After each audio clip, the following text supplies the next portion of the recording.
नमस्कार, लोक वार्ता न्यूज में आपका स्वागत है। मैं हूं प्रभात कुमार। दो बड़ी खबर लेकर मैं आपसे आज रूबरू हो रहा हूं। पहली बड़ी खबर यह है कि जो सीतामढ़ी के सांसद देवेश चंद्र ठाकुर के इस्तीफे से खाली हुआ विधान परिषद का सीट तिरहुत स्नातक क्षेत्र, उसका चुनाव हो गया है और अब परिणाम आने की बारी है। कहा जा रहा है कि इस चुनाव में 1994 में जो वैशाली उपचुनाव में इतिहास रचा गया था, वह इतिहास इस चुनाव में रचा जा सकता है। याद हो कि लालू प्रसाद यादव का जो अश्वमेध का घोड़ा था, जो अश्वमेध का घोड़ा था और उनकी जो राजनीतिक यात्रा थी, जिसमें कहीं भी उनको हार का मौका 94 से पहले देखना नहीं पड़ा था, और जिस तरह से बिहार में अभी उपचुनाव हुआ और चारों का चारों सीट एनडीए ने जीता और कहीं हार का मुंह नहीं देखना पड़ा। अगर तिरहुत स्नातक क्षेत्र में एनडीए को बड़ा झटका लगे तो इसमें कोई बड़ा आश्चर्य नहीं है। मालूम हो कि एनडीए ही नहीं, यूपीए भी बैकफुट पर होगी और यहाँ एक नया गुल खिल सकता है और एक नया उम्मीदवार जो सामने जीत का सेहरा बांध सकता है, वह एक शिक्षक होगा। और इसको लेकर लोगों में सुगबुगाहट शुरू हो गई है, लेकिन अब इस पर एतवार कितना किया जाए यह तो आने वाले समय में पता चलेगा। वैसे यहाँ जन सुराज के डॉक्टर विनायक गौतम और शिक्षक प्रतिनिधि के रूप में नेता जो रहे हैं बंशीधर ब्रजवासी, उनके बीच कांटे की टक्कर होने जा रही है और इस कांटे की टक्कर में जीत द्वितीय प्राथमिकता के वोट से होगी और यह भी तय माना जा रहा है।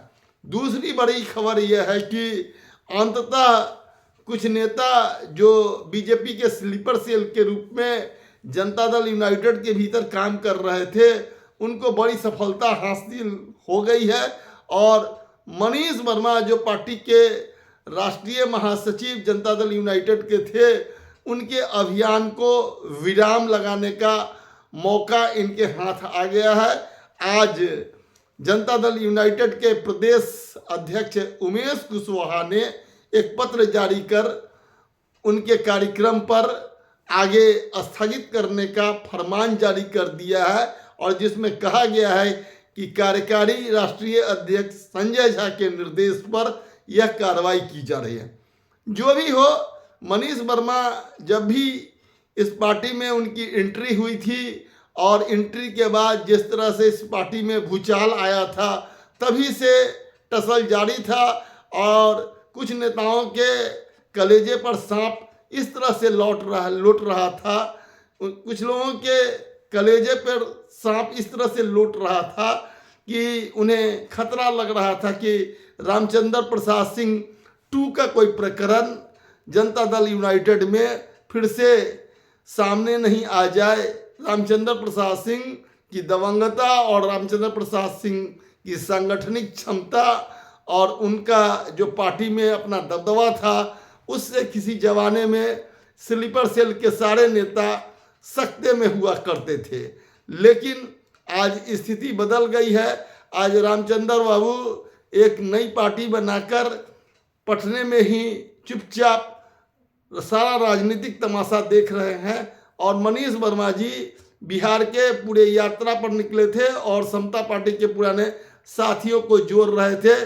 समता पार्टी को में जो प्रतिबद्धता थी, जो कार्यकर्ताओं की जो पुरानी टीम थी, उसको वापस लाकर मुख्यमंत्री नीतीश कुमार को मजबूत करने का अभियान चला रहे थे।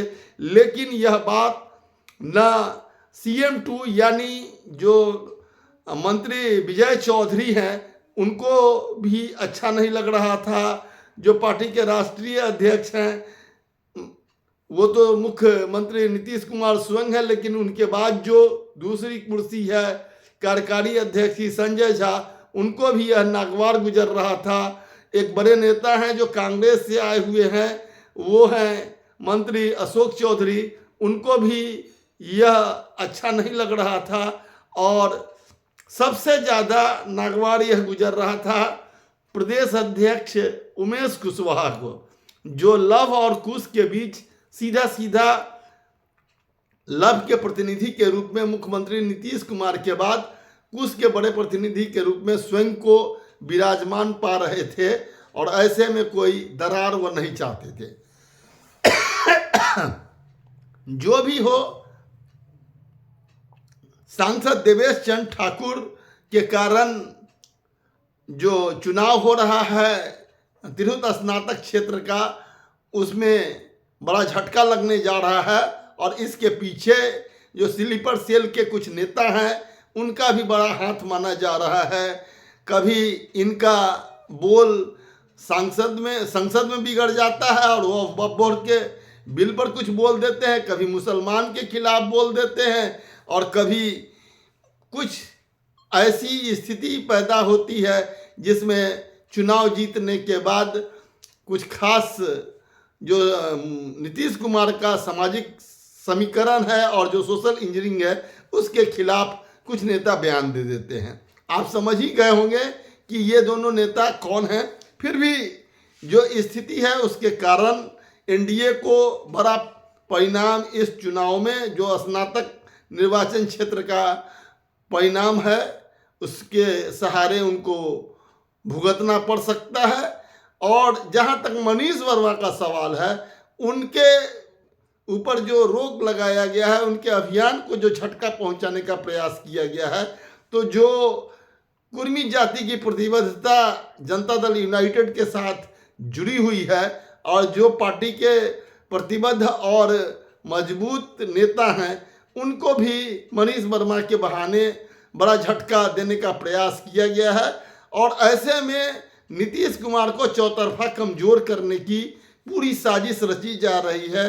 इसी साजिश के तहत एक तरफ बिहार में संजीव हंस के बहाने ईडी और सीबीआई की कार्रवाई चल रही है, दूसरी तरफ एकनाथ शिंदे 2025 में अगर दोहरा दिए जाए तो कोई बड़ी बात नहीं होगी, लेकिन मुख्यमंत्री नीतीश कुमार जिस घेराबंदी से बाहर नहीं निकल पा रहे हैं, उस बारे में कुछ भी कह पाना बड़ा मुश्किल है। जहां तक तिरहुत स्नातक क्षेत्र का चुनाव परिणाम का सवाल है, अनुमान का सवाल है, तो इस बारे में तो अभी कोई अनुमान करना बहुत मुश्किल है। लेकिन जो चुनाव के दौरान जो सीन दिखा है, जो चर्चाएं हैं, जो बातें सामने आई है, उसके अनुसार एनडीए के वोट बैंक में एक बड़ा पलीता लगा है। जो मुख्य एनडीए का वोट है, वह वोट इस चुनाव में दरक गया।